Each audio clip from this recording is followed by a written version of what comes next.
이번 시간에는요, 착오로 인한 의사표시를 한번 보도록 하겠습니다. 우선, 착오로 인한 의사표시를 이렇게 들어가기 전에 한번 읽어봅시다. 지금 우리가 의사표시 규정을 공부를 하고 있잖아요.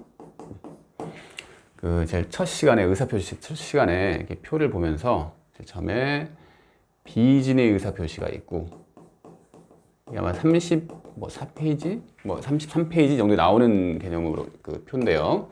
그 다음에 통정, 허위 표시가 있고, 그 다음에 오늘 지금 배울 이 착오에 의한 의사표시가 있고요. 그 다음에 사기, 강박에 의한 의사표시가 있다고 말씀드렸습니다. 이걸 순서대로 외워두시면 좋다고 말씀까지 드렸죠. 근데 우리가 분류를 해보자면 이렇게 이 세 개는 비슷한 속성이 있어요.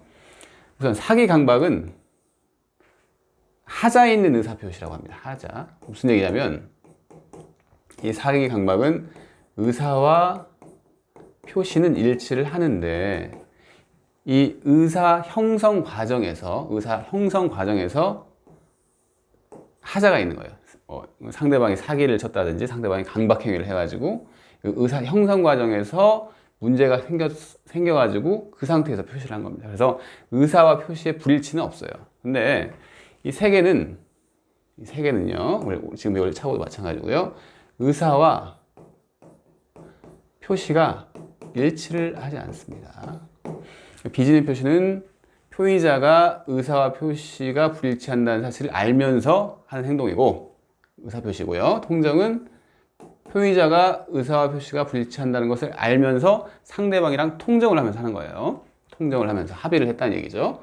착오는 좀 유연한 다른 게 의사와 표시를 불일치한데 그것을 그 표의자가 인지를 못한 거예요. 이 착오는 이 둘과의 차이는 인지를 했느냐 못했느냐에 대한 차이입니다.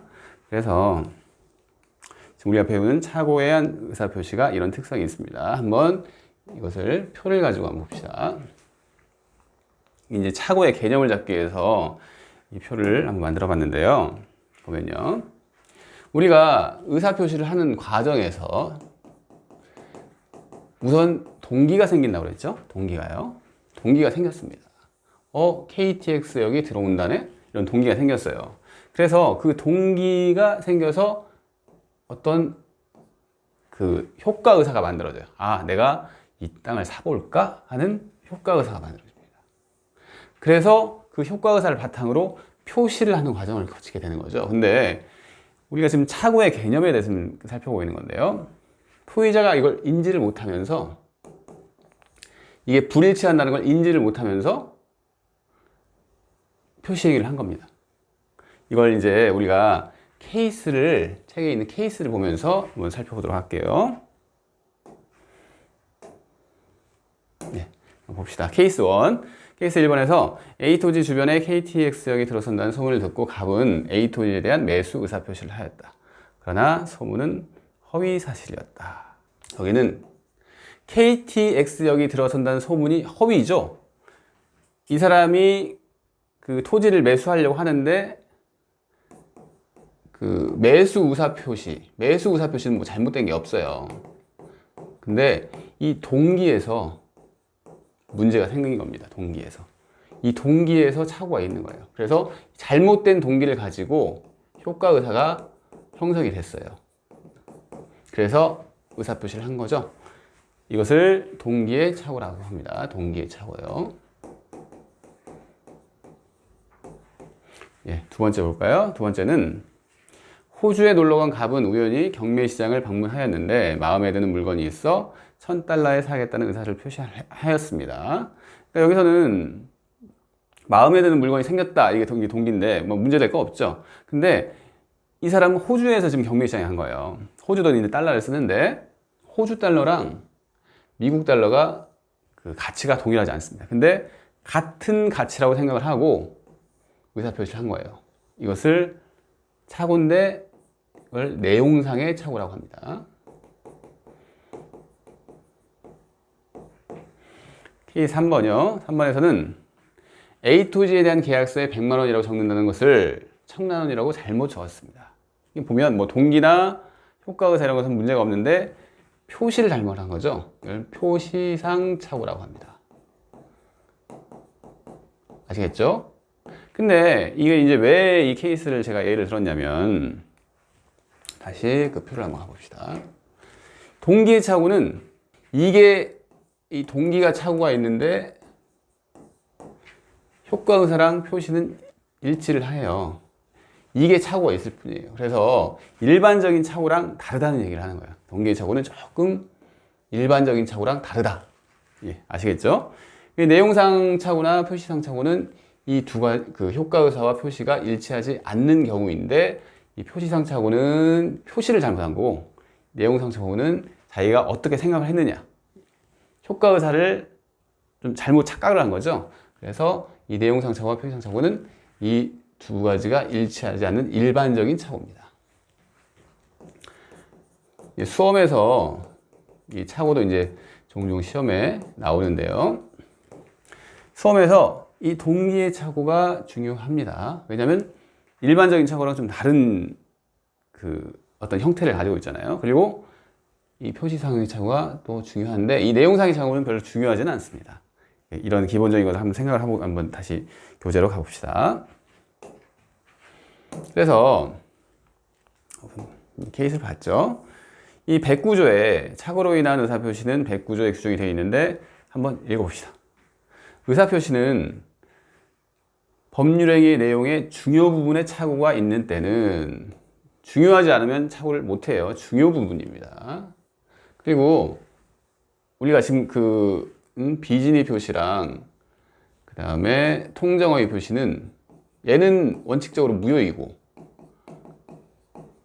얘는 원칙적으로 유효한데, 원칙은 유효한데 상대방이 알았거나 알 수 있었을 경우에는 무효로 한다, 이렇게 규정이 돼 있죠. 근데 착오로 인한 의사표시부터는 취소입니다. 취소. 무효와 취소는 좀 달라요. 그건 나중에 볼 텐데요. 이때는 취소입니다. 우리가 지금 배우는 착오는 취소를 할 수 있다라고 이게 규정이 되어 있죠. 차이겠죠, 차이. 그러나 그 착오는 표의자가 중대한 과실이 있을 때는 취소를 하지 못합니다. 그리고 전항의 의사표시 취소는 이것은 비진의 표시나 그 통정의 표시와 똑같은 규정이 있죠. 제3자에게 대항하지 못한다. 그래서 뭐 같은 내용입니다. 그래서 이제 의의는 아시겠죠? 의사와 표시가 불일치를 한데 그 표의자가 그것을 인지를 하지 못한 것을 착오라고 합니다. 넘어가 봅시다. 그리고 이 착오의 유형은 제가 다 설명을 한 거예요. 근데 여기서 이제 중요한 것은 먼저 동기의 착오가 나옵니다. 케이스 1번이 동기의 착오였죠. 형성 과정에 있어서 착오다. 즉 표시 행위와 그에 대응하는 의사가 존재를 해요. 그래서 일반적인 착오는 아니지만 의사를 형성하는 과정에서 잘못된 인식을 가지게 된 것을 이 동기의 착오라고 합니다. 근데 이 동기의 착오가, 동기의 착오는 일반적인 착오는 아니잖아요. 근데 이 동기의 착오를 어떻게 취급할 것이냐 하는 거에 대해서 시험에 나옵니다. 즉, 이 부분은 자세히 봅시다. 이 판례 얘기를 합니다. 동기의 착오에 대하여 동기가 표시되어 당의 의사표시의 내용이 된 경우이거나 동기가 표시되지 않았더라도 상대방으로부터 유발된 경우에 하나여 109조를 적용할 수 있다는 입장입니다. 즉, 봅시다. 동기는, 우리가 의사표시를 할 때 동기는 일반적으로 표시가 안 되죠. 상대편이 알 수가 없습니다. 일반적으로 내가 이렇게 KTX에 여기 들어선다는 것을 이제 뭐 이렇게 생각을 하고 토지를 매수하려고 하는데, 매도인한테 그 얘기를 하지 않는 한 그 KTX 여기 뭐 그런 것은 뭐 특별히 매도인한테 얘기를 안 하겠죠, 상대방한테. 그래서 이 동기는 일반적으로 표시가 안 돼요. 그렇죠? 근데 예외적으로 동기가 표시가 되면 일반적인 착오랑 동일하게 취급을 해줄 수 있다는 얘기예요. 그러니까 동기의 착오는 일반적인 착오가 아니어서, 그 표시가 되지 않기 때문에 일반적인 착오가 아니어서 109조를 적용할 수 없는 것이 원칙인데, 이 동기가 표시가 되는 경우 아니면 상대방으로부터 유발된 동기일 경우에는 똑같이 109조를 적용할 수 있다는 얘기예요. 봅시다. 이 판례 여기는 중요합니다. 예, 기출됐죠? 판례는 동기의 착오에 대하여 동기가 표시되어 당의 의사표시의 내용이 된 경우이거나 그리고 동기가 표시되지 않았더라도 표시는 안 됐는데 상대방으로 유발된 경우, 그러니까 상대방이 여기 KTX 여기 들어 쓴다네 뭐 이렇게 해가지고 그 토지를 팔으려고 하고 있는 중이에요. 그래서 그런 경우에는 설령 그 내용상 표시가 안 됐더라도 상대방도 알고 있는 거죠. 그 동기 자체를 알고 있는 거잖아요. 그런 경우에 한해서 109조를 적용할 수 있다는 입장입니다. 그리고 이게 이제 동기 착오가 일반적인 착오처럼 취급을 받는 경우라고 하더라도 이 109조의 요건은 당연히 갖춰야겠죠. 중요 부분의 착오이고 중과실이 없을 것이라는 요건을 갖추어야 취소할 수 있습니다. 네, 넘어가 볼까요? 그래서 이제 이게 중요한 부분이기 때문에 이 또 판례들이 이렇게 나와요. 보면 동기의 착오가 법률 행위의 내용의 중요 부분의 착오에 해당하는 이유로 표의자가 법률 행위를 취소하려면 동기가 뭐라고 했죠? 동기가 표시되어야 한다고 그랬죠? 표시되어야지 상대방이 알 수가 있잖아요. 그죠? 그래서 동기를 당의 의사표시의 내용으로 삼을 것을 상대방이 표시를 하거나 의사표시 해석상 법률행위의 내용으로 되어 있다. 이게 동기가 KTX역 뭐 이런 것들이 계약서에 써 있네? 이런 얘기잖아요. 그래서 그 해석상 법률행위의 내용으로 되어 있다고 인정되면 충분하고 하지만 그 동기를 의사표시의 내용으로 삼기로 하는 합의까지는 있을 필요가 없는 거예요. 합의까지는. 그러니까 표시만 되면 됩니다. 그게 우리 KTX역 이거 들어서니까 이걸 그것 때문에 우리가 이거 당신은 매수하고 나는 이걸 팔도록 하자 이렇게 해가지고 합의까지 있을 필요는 없다는 얘기입니다. 그래서 표시가 되면 된다. 그런 판례입니다. 1번이요. 그리고 두 번째 봅시다. 이번엔 좀 더 구체적으로 나옵니다. 매수인이 공장의 신축 부지로 사용하기 위하여 토지를 매입하였는데 공장을 지으려고 토지를 매입하는 과정이죠. 그 토지가 개간농지로서 농지입니다. 농지의 전용을 제한한 법령에 의한 복잡한 절차를 거쳐야만 공장의 부지로 사용할 수 있다는 사실을 매수인이 알고 있었고, 그러니까 그 사는 사람이 알고 있었어요. 그 자체를. 그 토지가 곧바로 공장의 부지로 전용될 수 있다는 것을 당사자들이 의사표시의 내용으로 삼지 않았습니다. 그러니까 당사자들이 의사표시의 내용으로 삼지 않았어요. 전혀 모릅니다. 그 매수인은 동기의 착오가 있죠. 내가 그 토지를 사면 이 토지는 지금 공장 신축 부지로 사용하려고 하는데 이게 이런 자기가 사는 그 토지를 사는 이유가 동기인데 스스로 착오를 일으킨 거죠. 동기에 대해서 이 땅이 바로 전용이 돼가지고 내가 이 토지에 공장을 지을 수 있겠구나 이거에 대해서 착오를 일으킨 겁니다. 근데 실제로는 그게 아니었나 보죠. 그래서 매수인이 동기의 착오를 이유로 하는 의사표시를 취소할 수 없습니다. 왜냐하면 매도인은 몰랐을 수도 있고 당사자의 의사표시 내용으로 삼지 않았기 때문에 이 경우에는 동기의 착오를 이유로 취소할 수가 없습니다. 그리고 이 3번에서 이제 기출이 됐네요. 이 판례가.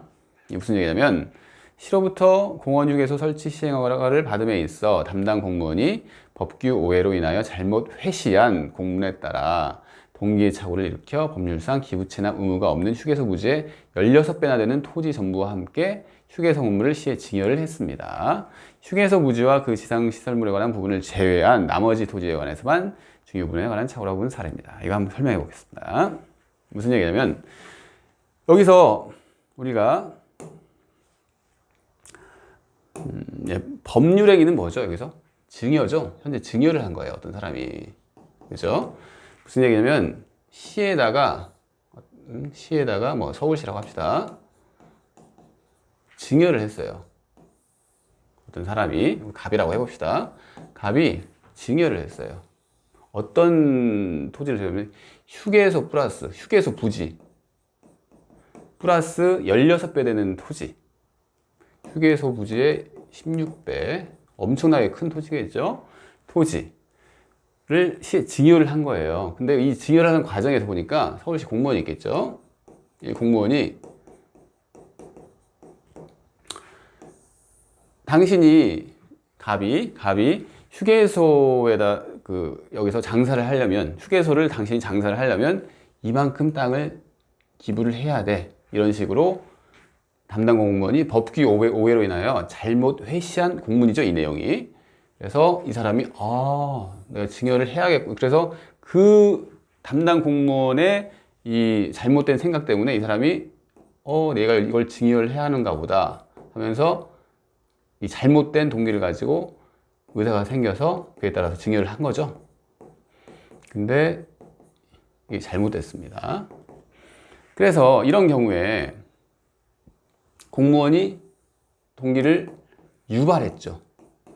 일반적으로 방금 다시 한번 얘기할게요. 동기의 착오가 일반적으로 안 됩니다. 표시가 안 되기 때문에, 동기 일반적으로 안 되기 때문에 착오가 안 되는데, 동기가 문제가 되는 경우는 표시되거나, 즉 의사표시의 내용으로 삼기로 하거나, 아니면 상대방으로부터, 이 사람이 이 동기의 착오를 일으켰는데 갑이 이 상대방인 서울시 공무원으로부터 그 동기가 유발이 된 경우죠. 이런 경우에는 동기의 착오도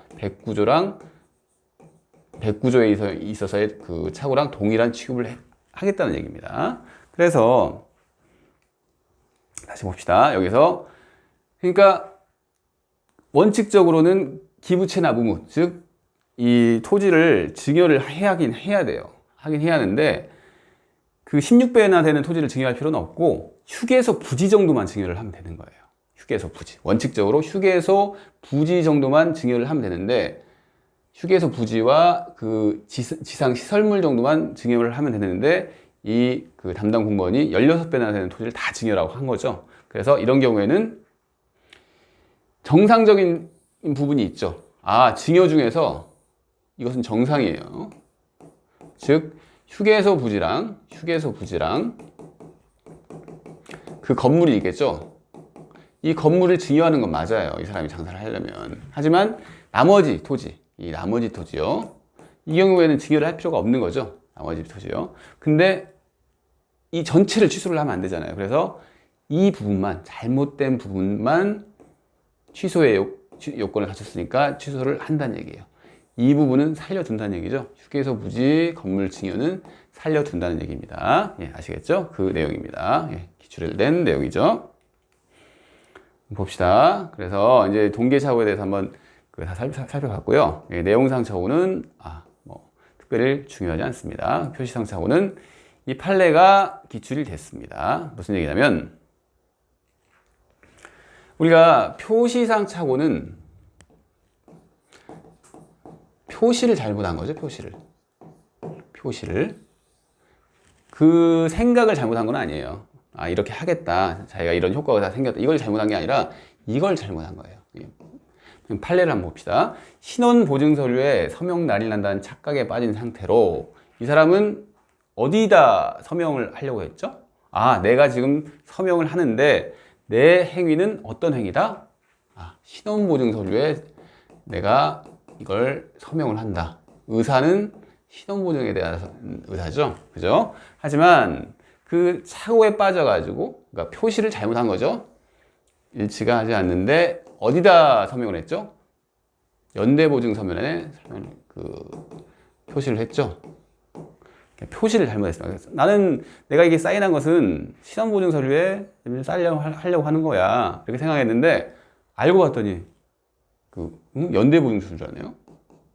표시를 잘못한 거죠. 그래서 이런 경우에는 결국 이와 같은 행위는 이를 서명의 착오라고 합니다. 잘못된 서류에 사인을 하거나 아니면 도장을 찍거나 이런 걸 서명의 착오라고 하는데, 이 서명의 착오는 무슨 얘기죠? 결국 표시상의 착오다. 이런 판례입니다. 기출을 했었고요. 넘어가 볼까요? 이번에는 이제 착오가 어떤 개념이고 어떤 유형이 있는지에 대해서는 한번 살펴봤어요. 근데 착오를 하려면 어떤 요건을 갖추어야 되는가에 대해서 이제 문제가 나옵니다. 요건에 대한 문제죠. 그러면 이것도 잠깐 자료 화면을 봅시다. 요건. 우리가 아까 109조를 읽어봤어요. 109조의 요건이 다 기술이 되어 있어요. 중요 부분의 내용에 대해서 착오가 있는 경우에 취소할 수 있다. 단 표의자에게 중과실이 있는 경우에는 취소를 할 수 없다. 이런 그 규정이 109조 규정인데요. 그래서 여기서 요건이 다 나와요. 이 109조에서. 아, 법률행위 내용이 중요 부분이어야구나. 여기서 이제 중요 부분이 뭔지에 대해서 판례가 또 있겠죠. 판례가. 이 판례들이 이제 시험에 나오는 거고요. 판례가. 그 다음에 표의자에게 중과실이 없어야 한다는 또 요건이 나와요. 딱 어떻게 보면 뭐 중중이죠. 중중. 뭐 이 중중의 요건을 갖추면 착오를 할 수 있다고 합니다. 근데 여기서 입증 책임까지 한번 봅시다. 일반적으로 법률행위를 했어요. 지금 법률행위를 했습니다. 그러면 그 첫 시간에 했던 얘기인데요. 법률행위를 했어요. 그러면 일반적으로 쭉 돼서 성립이 되고 유효가 되죠. 이 취소도 사실 취소권자가 취소를 행하지 않으면, 다시 말하면 자기가 착오에 의해서 의사표시를 했어요. 하지만 나중에 알고 이제 자기가 착오를 통해서 의사표시를 알게 됐어요. 하지만 취소권을 행사하지 않으면 그 법률행위는 어떻게 되나요? 그냥 유효로 끝납니다. 끝나죠. 이 지금 취소를 배우는 이유는 어떤 경우에 취소를 할 수 있느냐예요. 그래서 취소를 하지 않은 경우에 대해서는 얘기를 배우지 않는데, 취소를 하지 않은 경우 당연하게 유효입니다. 그냥 유효한 법률행위가 되는 거예요. 그래서 일반적으로 법률행위는 체결이 되면 유효까지 가요. 아무런 그 문제가 없으면, 중간에 문제가 없으면 유효가 가기 때문에 첫 시간에 얘기했죠. 그래서 취소권을 가지고 있는 자, 취소를 행하려는 자가 원칙적으로 나 이거 취소를 잘못된 생각으로 인해가지고 내가 잘못된 표시를 하고 이게 내가 착오가 생겨가지고 취소를 할 거야 얘기를 하는데, 이 취소권자가 원칙적으로 입증 책임을 져야 한다는 얘기예요. 알겠죠? 근데 제일 처음에 그래, 중요 부분이야. 누가 입증 책임을 진다고요? 취소를 하려는 사람이 입증 책임을 집니다. 원칙적으로 이 법률행위는 유효이기 때문에 문제를 일으킨 사람이, 이 취소를 주장하는 사람이 이 중요 부분을 입증을 해야 돼요. 근데 또 중과실이 없을 것이다. 이제 이게 문제죠. 그러면 여러분이 그러면 취소를 하려는 사람이 다 이걸 입증을 해야 하나 보다, 이렇게 생각을 하겠죠? 아니에요. 여기서 이게 이제 조금 어려울 수도 있는데, 취소를 저지하려는 자가 중과실이 없을 것을 입증을 해야 합니다. 일반적으로 우리가 지금 이제 일반적인 걸 배운 거예요. 중과실이에요. 중과실. 반대말이 뭐죠? 경과실이죠. 중과실은 예외적인 현상입니다. 예외적인. 중과실 예외적이에요. 일반적으로 다 과실이 있다고 해도 경과실이죠. 그래서 보면 이 사람은 자기가 나는 중과실이 없어 이렇게 특별히 입증할 필요가 없어요. 왜냐면 그냥 경과실로 추정을 받아요. 그냥 설령 과실이 있다고 하더라도 그냥 경과실로 추정을 받아요. 이 상태에서 뭘 입증을 합니까? 그죠? 그렇기 때문에 취소를 저지하는 쪽에서 이 사람이 중과실이 있었어 하는 것을 입증을 해야 한다는 얘기입니다. 한번 볼까요? 이게 좀 어려울 수가 있는데, 이 사람이 취소를 하려는 사람입니다. 취소를 하려는 사람은 취소를 주장하지 않으면 법률행위가 그냥 유효이기 때문에 그냥 끝낼 수도 있는데 취소를 하고 싶어요. 이거 깨고 싶어요. 이걸 깨고 싶어요. 그래서 이 사람은 취소를 하려면 어떻게 해야죠? 109조를 찾아봤어요. 그랬더니 중요 부분에 대해서, 이게 내가 차고 있는 부분이 중요 부분인지에 대해서 입증을 해야 하는 거구나 해가지고 이거 중요 부분입니다 하면서 중요 부분을 입증을 했어요. 그래서 그러면 이 사람이 별 얘기가 없으면 중요 부분으로 인해서 취소를 할 수가 있다는 얘기예요. 근데 이 사람이 그 계약을 안 깨고 싶어요. 이 사람은 유지를 하고 싶은 사람입니다. 그래서 이 사람이 중과실을 입증을 해야 한다는 얘기죠. 그러면 취소를 못 한다는 얘기예요. 중과실을 입증을 하면. 근데 이 사람이 입증에 실패를 했어요. 중과실 입증에 실패를 했어요. 이 의뢰에 중과실이 없다는 그 법원의 결론이 나와서, 이럴 때는 이 사람이 취소를 할 수 있다는 얘기겠죠. 그래서 양쪽이 어떻게 보면 입증 책임을 나눠 갖는 형태죠. 예. 봅시다. 이제 다시 책으로 가서요. 쭉 보면 이제 착오에 의한 취소가 적용되는 요건에 가서 1번 중요 부분, 2번 밑에 보면 중과실이 나올 거예요. 근데 우리가 이제 중요 부분에 착오가 있으면 취소를 할 수 있다 이런 얘기를 했는데 지금 중요 부분이 뭔지에 대해서는 아직 안 배웠죠. 그죠? 그래서 중요 부분이 뭐냐? 이것은 이제 판례의 얘기입니다. 이것도 판례가 이렇게 설치를 했습니다. 표의자가 그러한 착오가 없었더라면 그 의사표시를 하지 않았으리라고 생각될 정도로 중요한 것이어야 하고, 그러니까 표의자의 기준에서 한번 살펴봐서 아, 표의자도 이게 참 중요 부분이었겠구나, 이렇게 주관적인 거죠. 어떻게 보면 표의자를 한번 살펴보고요. 보통 일반인도 표의자의 처지에 섰더라면 그러한 의사표시를 하지 않았으리라고 생각될 정도로 중요한 것이다. 이것은 뭐라고 얘기할 수 있겠죠?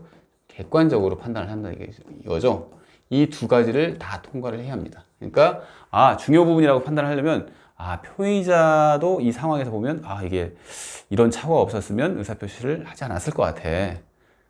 그리고 또 객관적으로 일반인의 관점에 봤을 때도 아, 그렇지, 보통 관념상 이런 착오가 있었으면 이런 의사표시를 안 하지, 이런 정도의 착오가 되어야지 중요 부분이라고 할 수 있다는 겁니다. 넘어가 볼까요? 그래서 이제 판례들이 나옵니다. 구체적으로 이걸 기준으로, 이 방금 봤던 이 내용을 기준으로 구체적인 어떤 상황에서 이게 중요 부분이 되는지를 한번 봅시다. 토지의 현황 경계에 관한 착오. 토지의 현황과 경계. 현황이라고 하는 것은 뭐 지목이 어떻게 되든지 아니면 이 땅이 뭐 경작할 수 있는 토지인지 뭐 이런 거고, 경계라고 하는 것은 뭐 땅이 이만큼인지 알았는데 그 어떤 경계라는 게 이런 거죠. 그 주변, 그 필지의 주변, 이걸 경계라고 하잖아요. 경계. 이게 토지라고 한다면 토지와 현황 경계, 토지의 현황 경계의 착오는 일반적으로 중요 부분이라고 봅니다. 판례에서요. 구체적으로 봅시다. 답. 이것은 논이지, 논 1389평을 전부 경작할 수 있는 농지인 줄 알았답니다. 그래서 매수를 했어요. 그래서 소유권 이전 등기까지 마쳤는데 측량을 한 결과 약 600평이나 거의 반절이죠, 반절이 그 하천을 이루고 있답니다. 그래서 사전에 이를 알았다면 매매 계약을 체결하지 않았을 것으로 보이죠. 그렇죠? 반절이에요, 무려 반절. 100평도 아니고 600평입니다. 그래서 이 토지의 현황 경계가 착오는 중요 부분에 대한 착오라고 할 것이다. 이게 중요 부분이라고 얘기를 했습니다. 네, 그러면 2번 판례를 한번 볼게요. 토지 현황 경계에 관한 착오 중에서 2번 판례요. 보면요, 이 판례 이거예요. 외형적인 경계를 기준으로 하여 갑과 을 사이에 인접 토지에 관한 교환 계약이 이루어졌으나 그 경계와 실제 경계가 일치하지 아니한 경우죠. 그러니까 이 경우에는 이 소리입니다. 그러니까 둘 사이에 그 교환 계약이 맺어졌습니다. 그러니까 교환이라고 하는 것은 이 목적물이 왔다 갔다 하는 거예요. 갑의 목적물이 을한테 가고 을의 목적물이 갑한테 가는 게 이제 교환 계약인데요. 여기서는 보면 인접 토지예요. 인접 토지라고 해가지고 여기는 갑의 토지, 여기는 을의 토지라고 했는데 실제 이제 이 현실의 경계가 뭐냐면 담장이 있는 거죠. 담장 경계를 기준으로 이제 교환 계약이 이루어졌습니다. 근데 우리가 그 장부가 있잖아요. 공적 장부. 그러니까 토지 대장 뭐 이런 거 있죠. 토지 대장을 봤더니 이 경계가 실제 경계랑 많이 일치하지 않고 이 갑이 넘겨준 목적물의 대부분의 토지가 어차피 을의 토지였대요. 그러니까 갑이 을한테 목적물을 넘겼는데 을의 토지를 넘겨준 거죠. 그래서 어떻게 보면 이 을 입장에서는 이것 봐라, 나는 정상적으로 이렇게 물건을 넘겨줬는데 갑한테 받았던 그런 목적물은 어차피 내 땅이었네? 이런 거죠. 이런 경우에는 당연히 경계에 관한 착오로서 중요 부분의 착오입니다. 아시겠죠? 그래서 우리가 그 구체적으로 이런 뭐 1번, 2번 이렇게 딱 뭐 다 외울 수는 없잖아요. 이 뭐 사실관계를 다 외울 수는 없습니다. 판례. 근데 우리가 확실하게 알아두셔야 하는 것은 토지 현황 경계에 관한 착오는 중요 부분의 착오이다. 이 정도는 알고 계셔야 합니다. 한번 넘어가 볼까요? 그리고 이제 지금 중요 부분에 대한 착오를 보고 있습니다. 그래서 2번 당사자의 동일성에 관한 착오가 나오죠. 근데 우리가 이런 경우도 이렇게 보면 돼요. 보면 2번, 3번, 4번 이걸 한번 봅시다. 동일성, 당사자의 동일성, 보면 당사자의 자격, 그렇죠? 그 다음에 목적물의 동일성. 보면 어떤 동일성이나 자격, 그 사람이 A인데 뭐 B로 착각했다거나, 아니면 그 사람이 어떤 자격이 있는 줄 알았는데 그 자격이 없다거나, 아니면 목적물이 A라고 생각했는데 목적물이 B라거나, 이런 것은 중요 부분의 착오라고 본 거예요. 그래서 큰 범주를 이제 여러분들이 공부를 하실 때, 아, 2번, 3번, 4번은 비슷한 맥락이구나, 이렇게 인식을 하시면서 공부를 하시면 훨씬 더 편하게 공부를 할 수가 있어요. 볼까요? 한번 구체적으로 봅시다. 2번 볼게요. 당사자의 동일성에 관해서. 보면 갑이 채무자란이 백지로 된 근저당권 설정 계약을 제시받고 그 채무자가 을인 것으로 알고 근저당권자로 서명 날의를 하였는데 그 채무자가 병이랍니다. 이 사람은 채무자가 을로 알았는데 채무자가 병이에요. 그래서 그 상태대로 근저당권 설정 등기가 격려된 경우에 이것은 중요 부분에 적용한다.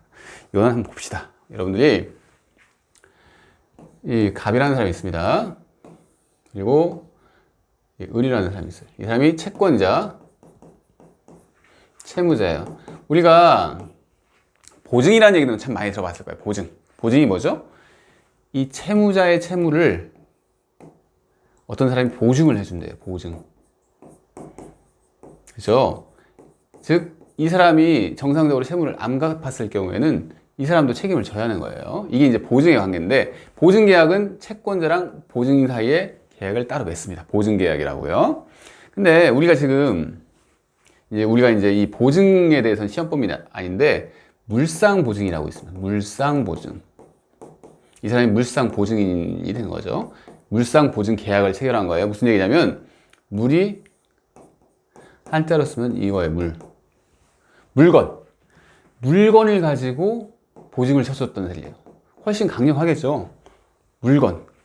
A 부동산이라고 해봅시다. A 부동산. 병이 A 부동산 소유자인데 이 채무자를 위해서 저당권을 설정 계약을 체결했다고 합시다. 그러니까 병은 자기 채무도 아닌데 이 사람 채무인데 이 부동산에 저당권을 설정을 해줬어요. 채권자를 위해서. 이걸 물상보증계약이라고 하고 이 사람을 물상보증인이라고 합니다. 아시겠죠? 이것은 우리 시험 범위에 있는 내용입니다. 나중에 물권편 쪽에서 계속 자주 나오는 얘기예요. 그래서 기본적으로 이 관계를 아시고요. 이걸 보면 훨씬 쉽습니다. 볼까요? 보면 즉 여기서 보면 채무자가 을이죠. 채무자의 을인 걸로 알았어요. 그래서 갑이라는 사람이 물상보증인입니다. 보니까요. 이 갑이라는 사람이 물상보증을 해준 거예요. 근데 누구를 위해서 물상보증이 되는 줄 알고 있었죠? 을이 채무자로 알고 있었어요. 그죠? 이 갑은 을을 신뢰를 하고 있습니다. 그래서 물상보증을 채권자가 있겠죠. 채권자랑 물상보증 계약을 이렇게 맺은 거겠죠. 근데 알고 봤더니 이 사람이 을이 아니고 생전 모르는 병이라고 해봅시다. 이게 뭐지? 이런 거 아니에요. 나는 내가 이 A 부동산에 대해서 저당권을 설정을 해줬는데 나는 을인 줄 알고 저당권 설정을 해준 거죠. 웬 병이야? 이거 뭐지? 내가 뭐 이렇게까지 할 필요가 있나? 이렇게 생각하겠죠. 이 얘기입니다. 지금 이 판례는요. 그래서 이런 경우에 당사자의 동일성, 채무자의 동일성에 관한 착오죠. 채무자의 동일성에 관한 착오는 당연하게 법률행위 내용의 중요 부분이라고 볼 수 있겠죠. 아시겠죠? 그 얘기입니다. 근데 밑에 이제 비교 판례가 나와요. 비교 판례 한번 봅시다. 비교 판례 보니까 어차피 착오를 하긴 했는데, 착오를 했어요. 이 보증이 착오를 하긴 했는데, 채무자에 대하여 착오를 하였더라도 그 계약을 맺을 것이라고 보여지는 등의 특별한 사정이 있는 경우에는 이를 가지고 중요 부분의 착오라고 볼 수 없다는 그런 좀 예외적인 판례죠. 예외적인. 그러니까 이 병이라는 사람이 보증 계약을 해줬는데 어차피 을이나 아니면 우리 정이라고 해봅시다. 정의라고 했다고 하더라도 이 사람은 보증계약을 체결했을 거라고 보여져요. 예를 들어서 뭐 이 둘 간의 어떤 그 을과 정 간의 무슨 뭐 가족 관계가 있든지, 그래서 그 가족을 위해서 이 사람이 보증을 그 체결할 수도 있는 거 아니에요. 그래서 이 채무자가 을이든 정이든 상관없는 그런 특별한 사정이 있는 경우에는 중요 부분의 착오라고 할 수 없다는 얘기예요. 예외적인 판례입니다. 그래서 뭐 이 예외적인 판례보다는 원칙적인 판례가 더 중요하겠죠. 넘어갈까요? 그리고 이번에는 당사자의 동일성이 아니라 당사자의 자격에 관한 착오가 나옵니다. 봅시다. 그러면 재건축조합이 이 건축학 교수한테 설계 용역 계약을 체결했다고 합니다. 근데 이 건축사 자격이 꼭 있어야지 되는가 봐요. 이런 경우에는요. 근데 건축사 자격이 이 사람한테는 없었습니다. 이런 경우에는 딱 봐도 적어도 건축사 자격이 있어야지 설계 용역 계약을 체결할 수 있는 건데 이 사람이 없네? 그러면 이 조합 측으로 봤을 때도 중요 부분의 착오고, 그리고 일반인으로 봤을 때도, 객관적으로 봤을 때도 이런 경우에는 중요 부분의 착오가 보이는 거죠. 그래서 이 판례는 중요 부분의 착오에 해당합니다. 그 다음에 4번, 이때는 목적물의 동일성에 관한 착오입니다. 계속 비슷한 맥락이죠. 그래서 매매 목적물을 본래는 뭐 A 점포로 알았는데 실제는 B 점포로 합니다. 이런 경우에는 중요 부분의 착오겠죠. 그죠? 그래서 넘어갈게요. 5번 봅시다. 기타는 공사도급 계약과 관련하여 공사 체결되는 이행 보증 보험이 있습니다. 아니면 지급 계약 보증 보험이 있는데, 공사 계약 체결일이나 실제 착공일, 공사 기간도 공사 대금과 함께 계약상 중요한 상황으로서 수급인 측에서 이를 허위로 고지함으로써 말미암아 보험자가 실제, 이것은 한번 사실관계를 볼게요. 여러분들이 이해를 하시면 힘듭니다. 도급인이 있어요. 우리가 뭐 저번 시간 언제인지 모르겠지만 한번 본 적이 있는데, 도급은 주로 건설 계약을 맡기는 사람이죠. 그러니까 뭐 집을 짓는 사람이라고 합시다. 이 사람이 집을 지어주는 거죠. 집을 지으려는 어떤 뭐 그 발주하는 사람이죠. 집 발주, 공사 발주하는 사람이고, 수입입은 공사업자겠죠. 근데 이제 큰 공사 같은 경우에는 이 사람이 뭘 요구를 하냐면, 네가 정상적으로 이 공사를 끝까지 완공할 거라는 어떤 그런 보증서를 요구를 해요. 보증서를. 그래서 그 보증서를 어떤 사람이 보증을 해줘야 하는 거죠. 어떤 사람이. 그래서 여기서 보면 뭐 주로 이제 그 회사예요. 보증보험 회사 뭐 이런 거 있어요. 보증보험 회사 이런 게 있는데, 이쪽에서 보증계약을 체결합니다. 즉 보증서를 발급을 해준다는 얘기죠. 보증서를 발급해야지 이 공사가 진행될 수가 있어요. 근데 보니까 이 보증을 해주려면 이 사람이 어떤 사람인지, 그리고 공사가 어떤 공사인지 이런 거에 대해서 정보를 다 알고 있어야겠죠. 그래서 이 수급인이 그에 관련된 내용을 다 얘기를 해줘야 돼요. 나는 지금까지 어느 정도의 공사를 뭐 이렇게 완성시킨 적이 있으며, 내가 그 공사 시공 능력이 어느 정도 되고, 이 공사는 그래서 어떤 공사고 이런 것들을 다 정보를 알려줘야 합니다. 근데 한번 볼까요? 이 판례에서 보면요, 수급인 측에서 그것을 허위로 고지를 했답니다. 수급인 측에서 아까 이제 수급인 공사를 맡은 사람에서 그 내용들을 허위로 고지를 했어요. 그래서 이 보험자가, 그러니까 보증보험을 체결해주는 그 보험자가 정보를 잘못 안 채로 보증보험 계약을 채권자랑 체결한 경우에는, 이런 경우에는 중요 부분의 착오라고 본 판례입니다. 아시겠죠? 넘어가 볼까요?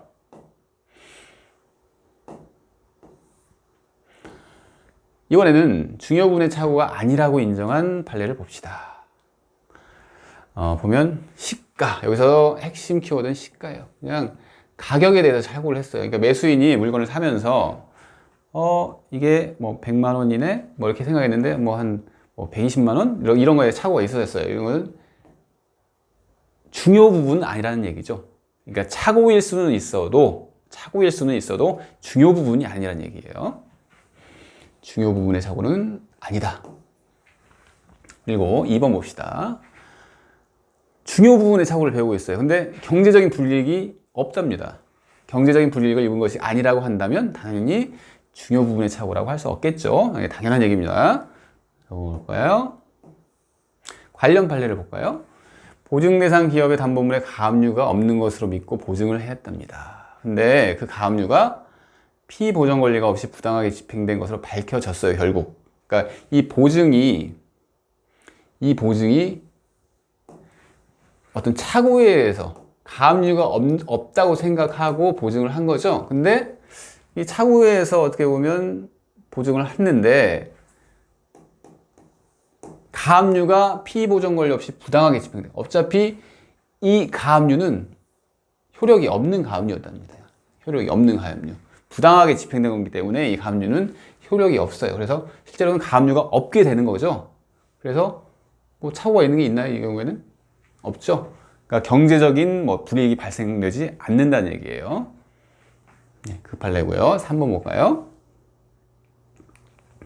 3번 매수인이 계획하였던 대출이 제대로 이루어질 수 없는 경우 그 부동산을 매수하지 아니하였을 것이라는 사정을 매도인들에게 표시를 하였다거나 이러한 사정을 알고 있었다고 단정할 수는 없는 경우에 매수인이 대출을 받아 잔금을 지급하려 했던 잔금 지급 방법이나 계획이 중요 부분에 됐다고 할 수는 없다. 한번 볼까요? 이것은 보면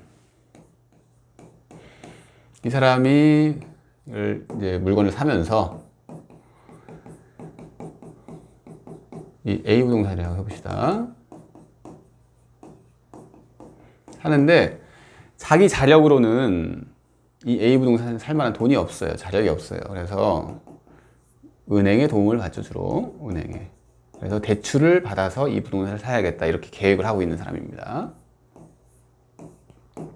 근데 이렇게 대출을 받아서 이게 판례를 보면요. 어떻게 보면 이 은행에서 대출을 받는다는 사정 뭐 이런 것은 내가 이렇게 이 A 부동산에 관련되는 어떤 내용이 아니잖아요. 그래서 어떻게 보면 동기라고 볼 수 있어요. 그러니까 내가 이렇게 돈이 없지만 내가 이게 돈을 꿔가지고 이 부동산을 사야겠다. 이것은 내가 돈을 마련할 수 있겠구나 하는 그런 마음을 갖게 되는 거잖아요. 그래서 동기라고 볼 수 있는데요. 이런 경우에는 이 사람이 이 매도인이 을의 이 어떤 자금 마련 계획 이런 것을 일반적으로 알 수가 없어요. 그죠? 알 수 없겠죠? 이건 자기 사정일 뿐이에요. 자기 사정이에요. 그래서 얘 여기서 무슨 얘기냐면 이러한 사정을 표시를 하였다거나 매도인한테 표시를 했으면 설령 동기라고 하더라도 표시를 했으면 일반적인 착오랑 동일한 취급을 받는다고 했죠. 표시하였다거나 아니면 이 사람이 그 사실을 알고 있었다고 단정할 수가 없대요. 이 갑이라는 사람이. 그런 경우에는 매수인이 이런 착오가 있었어요. 설령 이런 착오가 있었어요. 착오가 있었는데 결국 어떻게 보면 이 은행이 돈을 안 빌려준다는 얘기죠. 착오가 있었어요. 그래서 이 사람은 지금 이 부동산을 깨려고 하는 거예요. 이 계약을. 하지만 이게 중요 부분의 착오가 될 수 없다는 얘기죠. 이 사람이 전혀 알 수도 없었고. 그러니까 동기의 착오인데 알 수도 없었고. 그리고 어차피 이런 것은 뭐 아주 큰 중요한 부분의 착오가 아니고 당사자의 이 을의 개인적인 문제일 뿐이다. 이렇게 생각을 한 겁니다. 넘어갈까요? 그래서 3번 이렇게 됐죠. 4번에서 기출이 됐네요. 이 판례가요. 보면 아주 쉬운 문제였을 것 같아요. 왜냐면 근소한 차이랍니다. 뭘 샀는데 매매 계약을 맺었는데 이 부지에 0.2평에 해당하는 아주 근소한 차이라고 합니다. 그래서 이게 중요 부분이라고 할 수 없겠죠. 넘어가겠습니다. 5번 볼까요? 5번.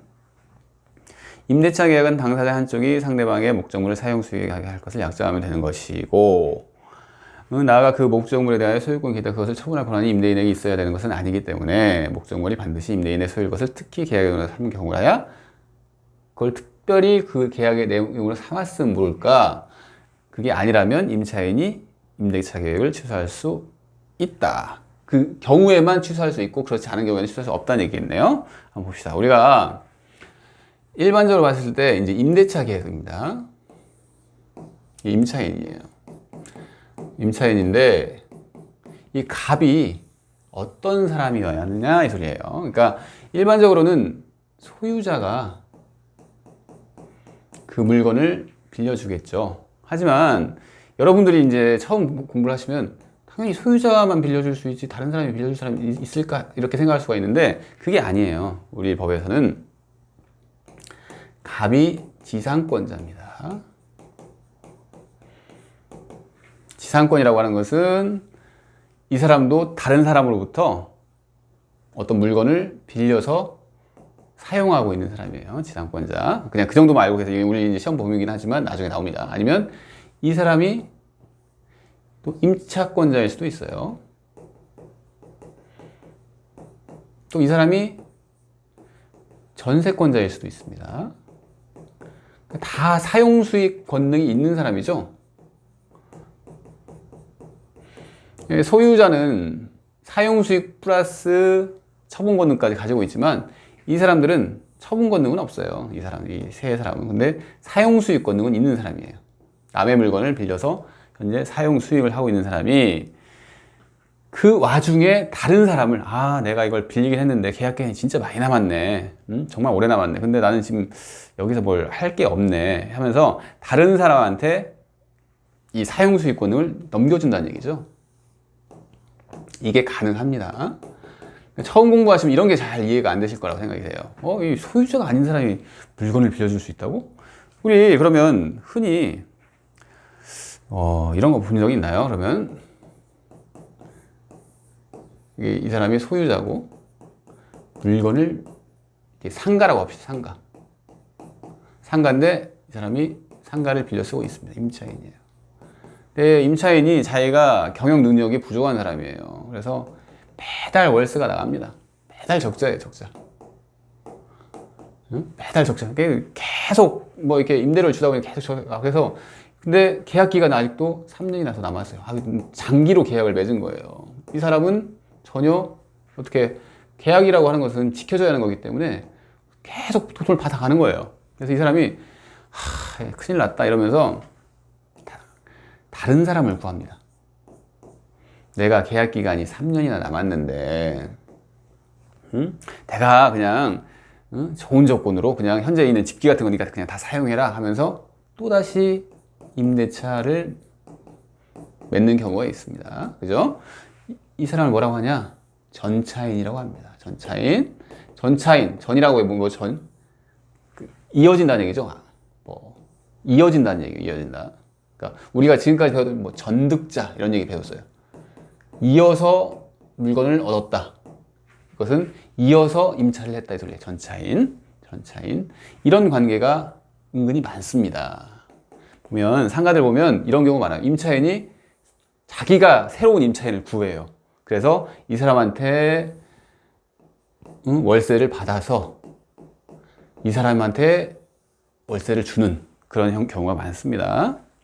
그래서 다시 볼까요? 5번. 이제 그 기본적인 그 내용을 가지고 그래서 임대차 계약을 맺었는데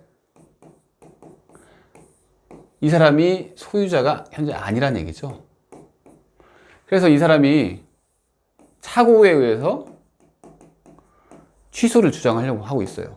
나는 당신이 소유자인 줄 알았어. 그래가지고 내가 임대차 계약을 체결한 거야. 했더니 법원에서는 뭐라고 했냐면 반드시 소유자일 필요는 없다.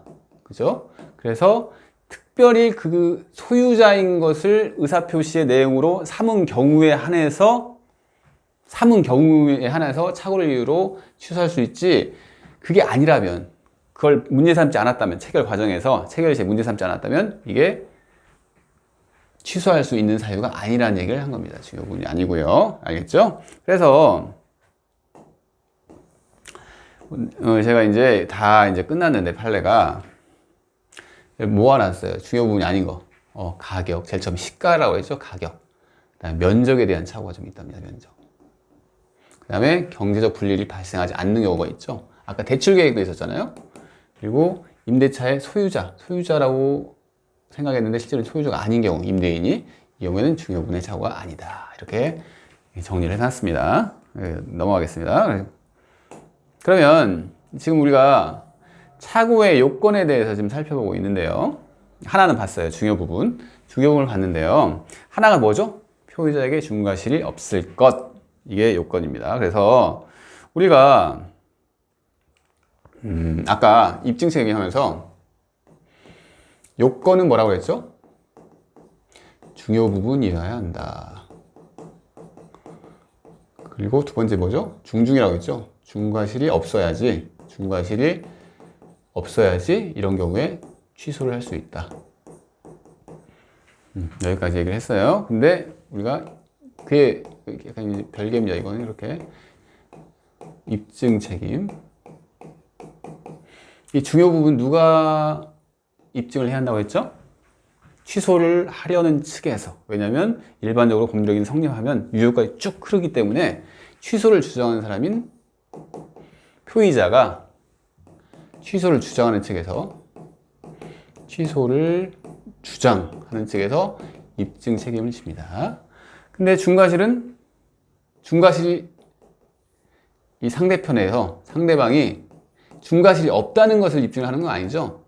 상대방은 중과실이 있다는 것을 입증을 해가지고 이 취소를 저지한다는 얘기예요.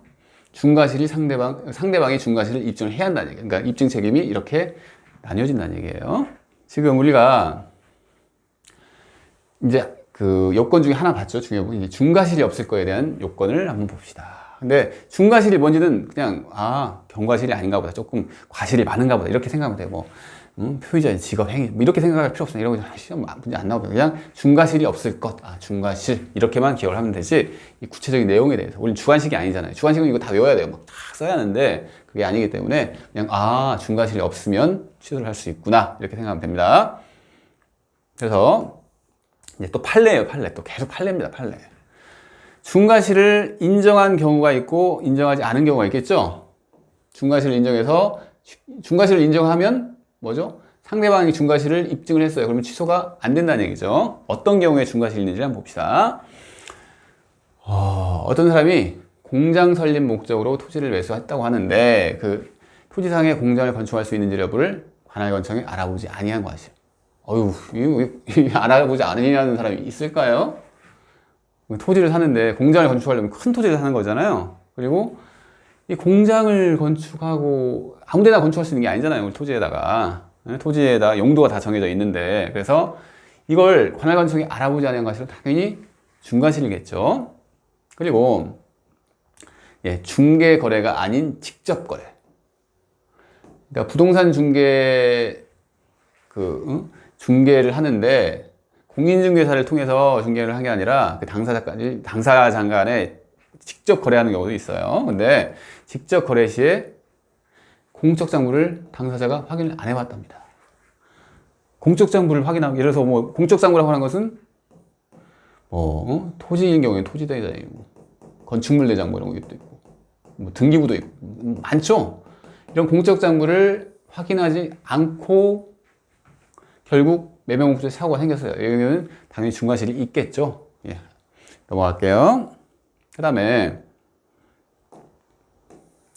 중과실을 부정하여 취소권을 인정한 경우입니다. 그러니까 상대방 측에서 중과실을 막 인정을 해가지고 계약을 취소하지 못하도록 하려고 했는데 그게 입증이 결국 실패했다는 얘기죠. 그래서 그 표의자가 취소권을 행사를 했다는 얘기예요. 그래서 중과실을 부정한 경우 어떤 경우 있는지 봅시다. 이런 것은 어떻게 보면 그냥 좀 이렇게 외우면 돼요. 그냥 고려청자 사건 중과실 부정이다.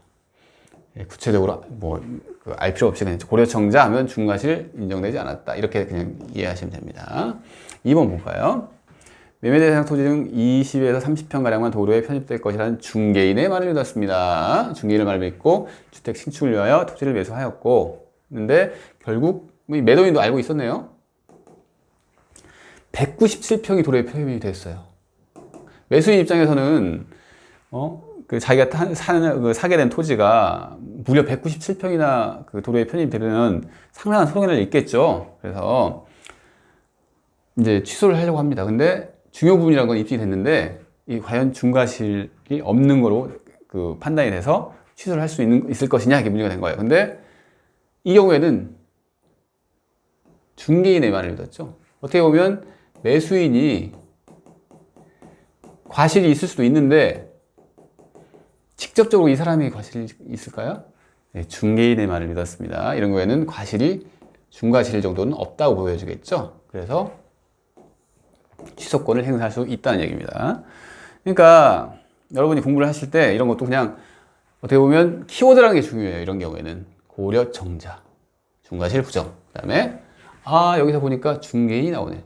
그러면 매수인 입장에서는 중과실이 없겠구나. 이 정도 탁탁 찍어서 공부를 하셔야지 일일이 이거 뭐 외울 수 있는 것도 아니고 이렇게 탁탁 찍어서 얘기를 해야 합니다. 공부를 하셔야 돼요. 그래서 여기다 줄을 훨씬 색깔 있는 펜으로 칠하시든 이렇게 하셔야 합니다. 아시겠죠? 3번 봅시다. 3번 보니까 3번도 보니까 토지 이런 거 나오면서 40평이 포함되지 않는다. 좀 비슷한 것 같네요. 그래서 이 구체적인 내용은 읽어볼 필요가 없을 것 같고 을측의 잘못된 설명으로 갑의 착오가 유발됐답니다. 그러니까 갑이 취소를 하려는 사람이에요. 보니까 갑이 취소를 하려는 사람인데 이 사람이 과실이 있을 수도 있는데 을측, 자기 잘못이 아니죠. 을측의 잘못된 설명으로 이 사람의 착오가 유발됐다고 합니다. 이런 경우에는 중과실을 인정할 수 있을까요? 중과실 없겠죠? 그러니까 1, 2, 3번 그냥 어떻게 보면 내용 자체는 어려울 수 있어도 이 밑줄 진 부분만 보면 훨씬 쉽게 공부를 할 수 있어요. 이 사람이 취소를 하려고 하는데 다른 사람으로부터 잘못된 설명을 들었구나. 이 사람이 중과실이 없겠네. 이렇게 생각하시면 되겠죠? 그리고 마지막 3번. 근데 중과실이 있으면 취소를 할 수가 없잖아요. 근데 중과실이 있는데도 취소 가능한 예외적인 판례가 있어서 이 판례가 중요하고 시험 문제에 나왔습니다. 그래서 여기서 보니까 근데 이 판례는 어떤 식이냐면 취소를 하려는 사람이 있습니다. 취소를 하려는 사람이에요. 그리고 이 상대편이 있겠죠. 근데 중요 부분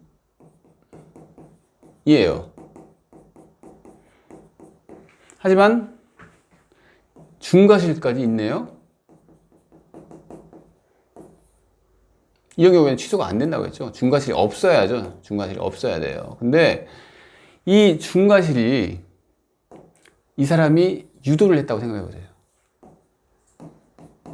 유도를 했어요. 그러면 이 사람을 보호할 필요가 있을까요?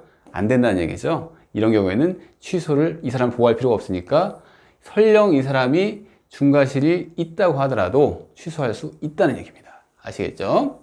그 판례입니다. 이게 기출됐어요. 그리고 이제 입증 책임은 벌써 2번이나 제가 설명을 했죠. 그래서 넘어가겠습니다. 4번 효력 봅시다.